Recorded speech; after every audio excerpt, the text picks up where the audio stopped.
Hello and welcome back. My name's Miss Maule and today I'm going to be teaching Futility by Wilfred Owen. So just let's start with some background to the poem. The poem was written in Ripon in May 1918 and printed in a published magazine known as The Nation on the 15th of June 1918, shortly after being written. Only 5 poems were actually published in Owen's lifetime, almost certainly because of his strong anti-war sentiment, which was obviously not in line with British policy at the time, particularly with the government's endeavour to recruit numbers of men for the war. So most of them were in fact published posthumously by his friend Siegfried Sassoon. Now, if we just move to look at the form of Futility, it actually takes the form of a short, mournful lyric. It comprises 14 lines as a sonnet does, so you can think back to our work on Anthem for Doomed Youth, but it is structured very differently. So traditionally a sonnet would have the 8 lines of the octave and the 6 lines of the sestet. This poem actually has 2 stanzas of 7 lines each, and the volta occurs on line 8 rather than in line 9, as we would typically see in a sonnet and as we also see in Anthem for Doomed Youth. Now, what's particularly interesting about this poem, and something we haven't studied with the poems we've looked at so far, is that it features quite heavily Owen's use of pararhyme. And there's more to come on that later. I do have a slide on that. So, for example, in the words sun and sown, star and stir, toil and toil. Now, I don't know if you can hear that, but the second of the 2 sounds is slightly lower, and it interrupts the natural tone of the poem and gives it a more melancholy, more echoey sound. And again, I will come on to that with a specific slide in a moment. It's known as being one of Owen's quieter, more soothing poems. Some of the poems are very loud and strident, as you saw with Docet Decorum Est. This one is much, much softer.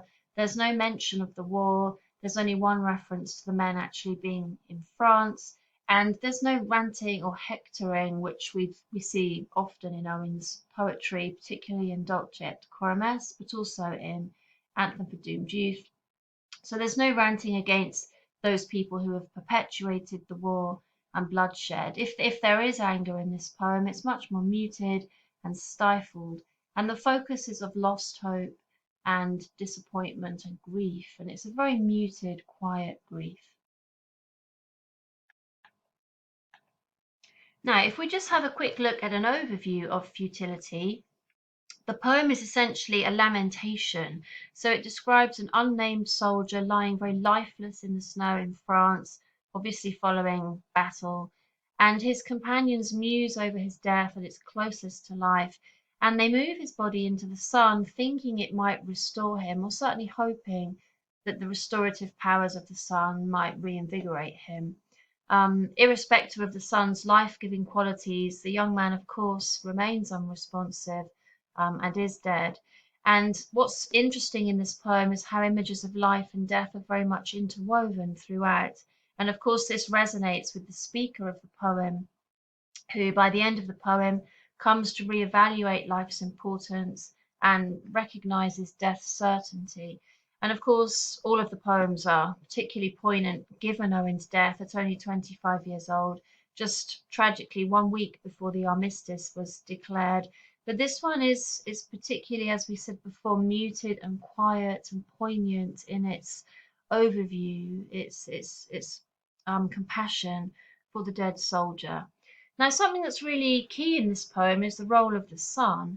So the sun is a very typical symbol in English literature. Think about our work on Romeo and Juliet, for example, where Romeo describes Juliet as being the sun. So it's a typically romantic and poetic convention, and the sun is traditionally seen as the life giver, and therefore in this poem in particular becomes something of a replacement for a righteous as well as a creative power, typically depicted as God. The sun in this poem also plays a part in redirecting criticism from a more typical moral authority figure, again, usually seen to be God, who's very much absent from this poem. There is no mention of God in this poem.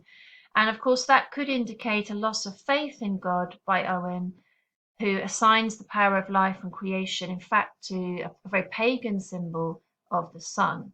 In terms of the form, again, and I will come into more detail on this later, the poem is a conceit. A conceit is simply an extended metaphor that doesn't just occupy a stanza of the poem or a few lines, but indeed occupies the poem in its entirety. Um, and the conceit about the sun actually takes over the whole poem and overshadows the whole poem. Finally, there are three types of futility in this poem. The first type is the futility of the dying man who sacrifices his life for nothing. The second is the futility of hoping in the power of God or religion to change this awful situation. And the final layer of futility is of trying to see a logic or a purpose behind the creation of the world when these young men are being slaughtered so needlessly. And again, we will come on and look at each of these layers of futility, these types of futility, as we work our way through the slides. Okay, so let's just read it through then. Futility by Wilfred Owen. Move him into the sun. Gently, its touch awoke him once at home, whispering of fields half sown. Always it woke him, even in France, until this morning and this snow. If anything might rouse him now, the kind old sun will know. Think how it wakes the seeds, woke once the clays of a cold star. Our limbs, so dear achieved, our sides full nerved, still warm, too hard to stir? Was it for this the clay grew tall? Oh, what made fatuous sunbeams toil to break earth's sleep at all? Now, let's have a closer look at stanza 1. There's a lot to say about this poem, even though it's actually very short. So what I'm going to do is just talk through some meaning and themes first, and then look more closely at what's happening with the language and the form and the meter. So the first line then, move him into the sun. Him here is obviously referring to the dead soldier, whom the speaker and his allies attempt to move into the sun for reasons that we assume are nurturing. So as we said before, the sun is often a symbol of revival or warmth or comfort or hope. And we can see here a really enormous tenderness directed towards this young man. Keeping the dead body warm to us might seem futile, but for his companions, it reminds the soldiers of the sun's positive effect, and they actually review the sun's positive effect on the soldier during his lifetime. And we see that as we move into the next section. Gently its touch awoke him once at home, whispering of fields half sown. And I think what's important here is the protective power of the sun, which is emphasized, as well as its positive influence on the young man's life. So we begin with the fronted adverbial gently, gently its touch awoke him, and the whispering noun the noun whispering personifies the sun as a guardian or a protector, interacting softly with the soldier in his previous life. And the implication, of course, is that the soldier was a farmer in his previous life, tending to his land and his crops. And I think what's important here is that the remembrance of this soldier, this glimpse into his past, serves to both humanize and personalize him, reminding us that he had a very much a worthy life, a worthy existence prior to his death. Something to think about here is the significance of the term half sown, which is ironic here, of course. The soldier's life is only half lived, cut tragically short, but also there's the sense that the soldier has been too young to sow his own seeds and therefore will leave no descendants. And you can also think here of a link to the poem we've just looked at, Disabled, where again you see the soldier's life tragically cut half short. So some similarities in motif being used within and between the poems. Now, although the speaker knows that the soldier won't wake up, the act of moving him into the sun is one that's full of hope. And I think that's what's so poignant about the soldier. If the sun woke the soldier each day, the implication is, maybe it can work a miracle now and wake him now. So there's something really hopeful, I think, about the imperative move him into the sun. Now, Many of Owen's poems emphasize the bond between man and nature, and here nature being personified in this very nurturing, paternal way seems like it perhaps even could revitalize the dead man. So just continuing with stanza 1 then, and I'm on the purple section now. Always it woke him, even in France, until this morning and this snow. And of course, always here emphasizes the sun as a constant presence, even in France, where such unbelievable atrocities were occurring. The qualifier "until" destroys the sun's protective guardianship and interrupts this idea that we've had so far that life is continuous. This morning and this snow draw attention to the reality of our immediate present. Perhaps the suggestion is that the soldier has frozen to death in the cold. And again, we will explore this idea later when we come to look at the very moving poem, Exposure. The final sentence then, if anything might rouse him now, the kind old sun will know. This reinforces the sentiment that the paternal sun is truly a last resort. There's nothing else that could possibly resurrect the dying soldier. Even here, though, the conditional if hints at the impossibility of such a resurrection, whilst declaring that the sun really is their only hope. And I think by suggesting the sun is their only hope, this amplifies Owen's suggestion that there is no higher power to appeal to, there is no God. The paternal qualities of God have here been shifted to the pagan sun. And although not a deliberately actively anti-religious poem, there is a hint here of a doubt in God. Owen certainly casts doubt in the existence of God by discounting the likelihood of his power and giving the influence of life and creation to the sun. And of course, that's not particularly surprising. Having witnessed such appalling suffering at war firsthand, you can see how the idea of a divine being may well have been destroyed for Owen. So much so that in this poem, he doesn't even permit the God to come into the poem, even to contest it. So in that sense, you can really see a transitional quality of moving away any kind of higher power from God to the sun. Now, what I want to do for a moment is just stop there and explore pararhyme.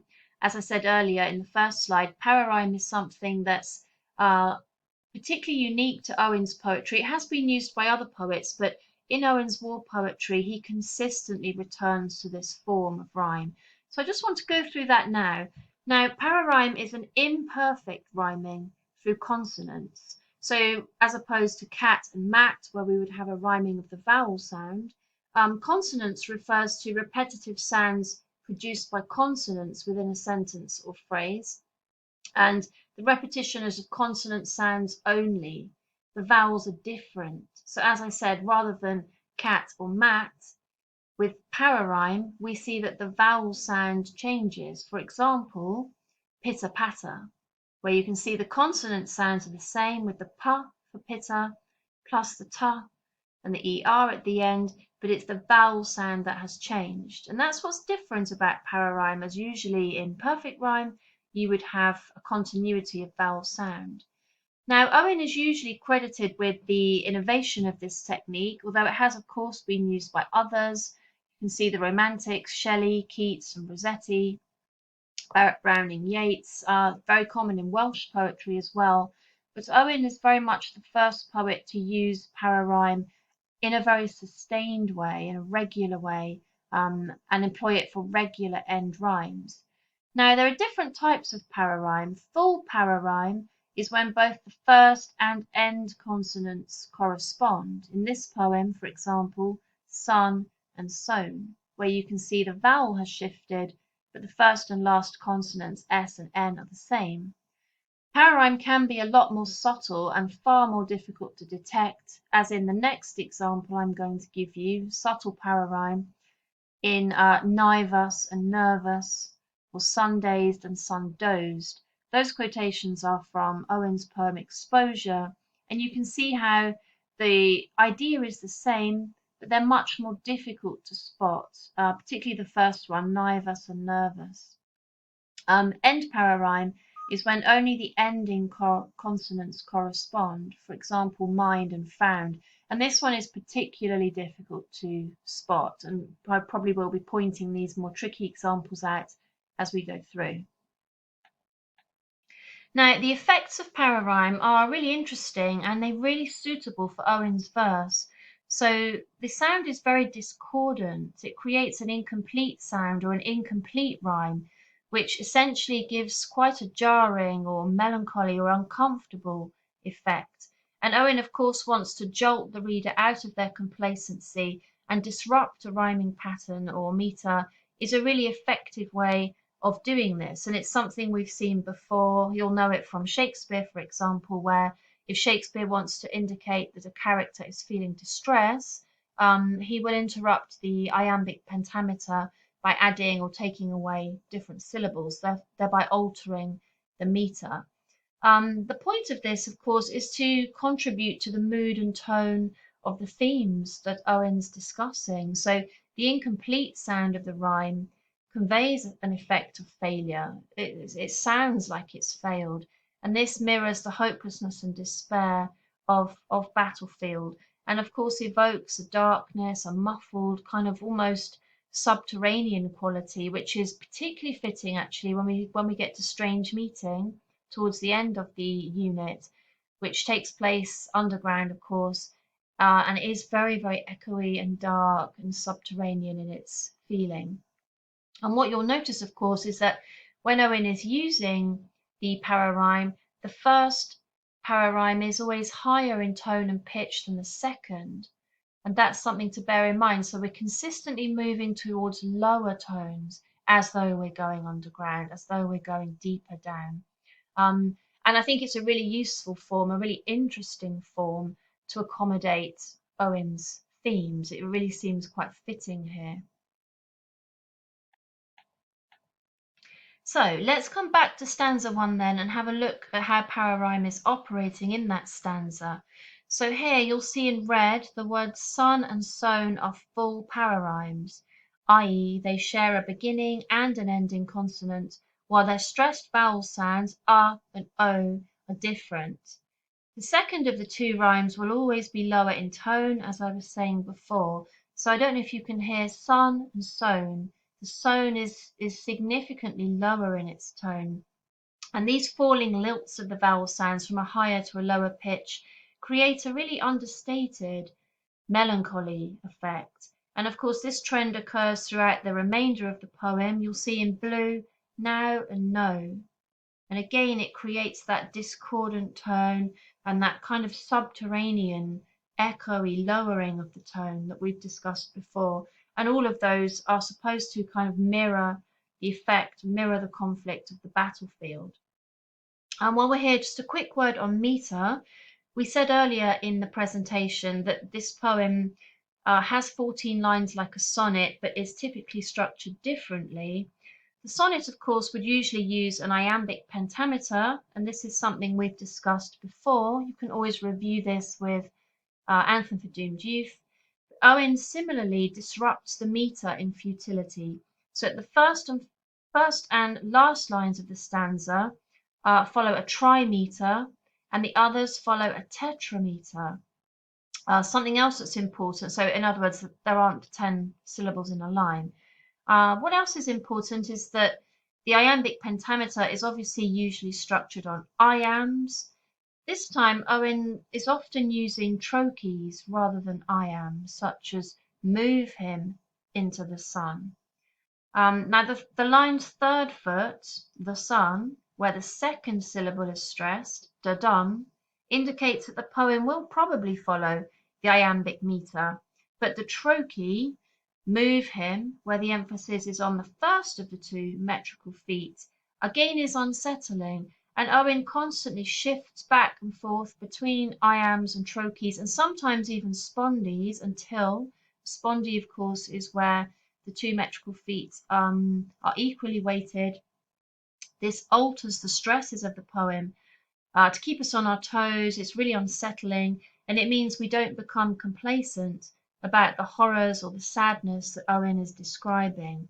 So if you wanted to, as a quick task, you could go through the rest of the poem now, pause this video, go through the rest of the poem and identify in the second stanza where else Owen is using pararhyme, or alternatively, you could look back at Anthem for Doomed Youth and look for changes to the rhythm, to the meter of the iambic pentameter.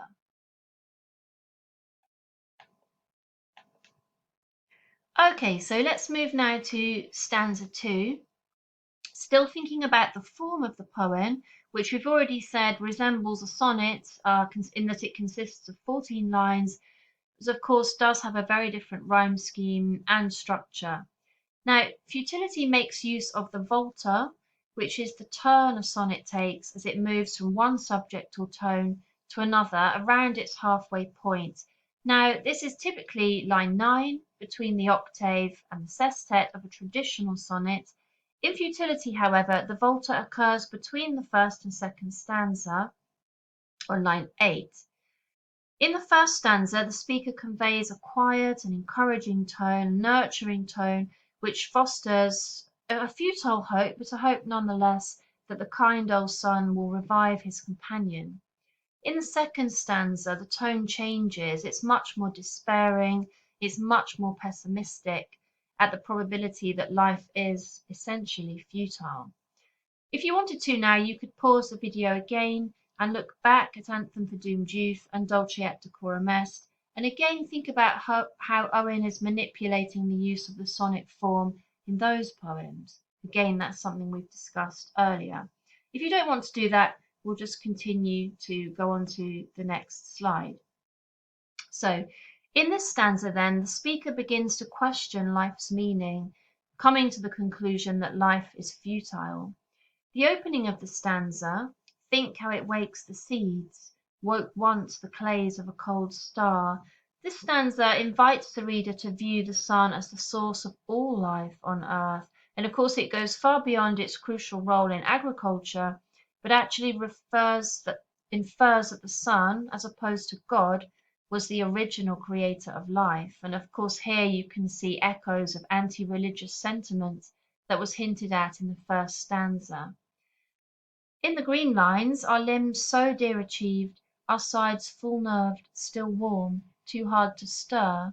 The rhetorical question here asks if the soldier's life can really end so suddenly, after all the energy and effort that's gone into creating it, almost as though there's a disbelief that the soldier, still warm, still full nerved, cannot be stirred when the sun has woken much greater things, indeed has woken once the clays of a cold star, suggesting the sun has ignited life on earth, and yet cannot revive a single man. Was it for this the clay grew tall? And here in the purple section, this second rhetorical question is more aggressive, it's more forceful towards the force of creation. It's almost angry in its accusation. Was it for this the clay grew tall, as though suggesting what would be the point in igniting life, only to allow it to be destroyed in such meaningless sacrifice? Why would you help a son grow tall if his life is going to be ended in a moment? The final two lines begin with an apostrophe, oh. Oh, what made fatuous sunbeams toil to break earth's sleep at all. Now, an apostrophe is a device where a speaker speaks directly to someone who is not present or is dead, or speaks to an inanimate object, and really is a strong rhetorical device drawing attention to the spoken nature of this poem. Now, you'll see here the use of the word fatuous implies that the sun is foolish, toiling away for no real purpose, and the sun's power is dimmed here, perhaps even mocked and ridiculed. If this is all man was created for, i.e. for slaughtering in war, then the awakening of the earth was a harsh one, a cruel one, that was better not to have happened at all. And I think this is echoed in the violence of the word break, to break earth's sleep, as though the sun awoke the earth from its sleep roughly, rudely, crudely, only to allow its men to die. Now, the poem ends with an incomplete line, leaving a silence hanging in the air, and of course the questions are unanswered. and all sense of hope that lingered in the first stanza is gone, and there's nothing but loss and pointless death. And I think, again, we've seen this technique before. We've seen it with Dulce et Decorum Est, where the final line is also cut short, and kind of stops us in our tracks, pulls us up, and makes us review the ending line more carefully. And something I think that's really important here is to note how the perspective of this poem broadens here in the second stanza. It broadens far beyond the dead man to encompass all of life, all of humanity. So instead of simply being a requiem to a particular soldier, as Disabled was, this poem is devoted to grieving the loss of all life, and to recognizing death's ultimate power over us all. And of course, this is a feeling very much exaggerated by the background of war. So finally then, some criticisms about the poem. Our school of thought is that this poem is far too carefully crafted, that there is so much focus on the poetry, there's so much focus on the pararhyme, the manipulation of the iambic pentameter, the manipulation of the sonnet form, that in fact the pity of the poem is lost. And that's something for you to think about. Is the pity really lost, or is it still very much there? So that's something for you to perhaps think about as you review this poem. The concluding impression that the dead man is perhaps merely a stage prop required for practiced poetic conceit is another criticism, that he's not really given the attention and the compassion he merits, such as we saw given to the veteran and disabled, and really he's just a stage device for musings on the role of the son and whether or not God has any power over life. I think, though, valid as these criticisms might perhaps be, it doesn't take away from the fact that Futility is a really beautifully written poem with a studied elegance and a simplicity of diction that makes it really powerful. Anyway, I think I'll leave it there for today. So thank you very much for listening, and hopefully you'll tune in for the next one.